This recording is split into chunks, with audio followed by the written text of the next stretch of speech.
Breaking: the United Nations just condemned President Trump over something he said. A United Nations panel that seeks to end racial discrimination has issued a strong condemnation over President Trump's recent statements. Ironically, the nations who chose to condemn him are among the world's worst human rights offenders. The condemnation was issued by the UN Committee on the Elimination of Racial Discrimination, and while it didn't name President Trump specifically, it did condemn his comments on the Charlottesville attack. It denounced the failure at the highest political level of the United States of America to unequivocally reject and condemn racism and the violence that surrounded the Charlottesville protests. Even though President Trump has repeatedly singled out white supremacists and the KKK for fostering the violence, the UN panel seems upset that he spread the blame around to include the Antifa protesters as well. The New York Times that failing publication has more on what the UN committee has said in a statement they released this morning.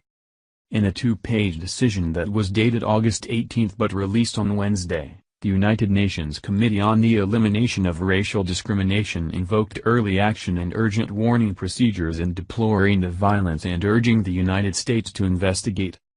This was the first time the committee had invoked the procedures which allow it to comment on fast-moving events since last year, when it condemned reports of killings, summary executions, disappearances and torture, many of which appear to have an ethnic character common in Burundi.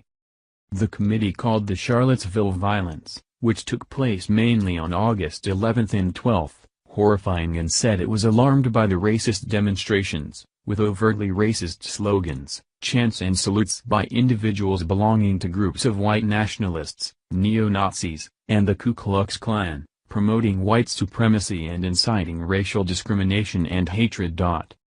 The committee cited two victims by name, Heather D. Heyer, 32, who was killed when a driver plowed a car into a crowd, and DeAndre Harris, 20, who was savagely beaten by white supremacists wielding poles.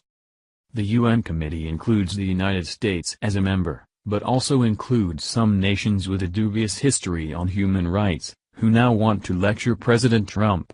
They include Algeria, Russia, Guatemala, terrorist supporter Pakistan, Lebanon, Turkey, Colombia, and China, the world's leader in human rights suppression. President Trump has yet to respond to the United Nations this morning.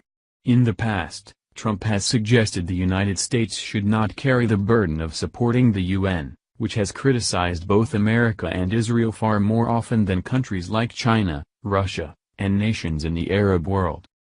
Thank you for watching this video. What do you think about this? Share this on Facebook and Twitter along with your comments.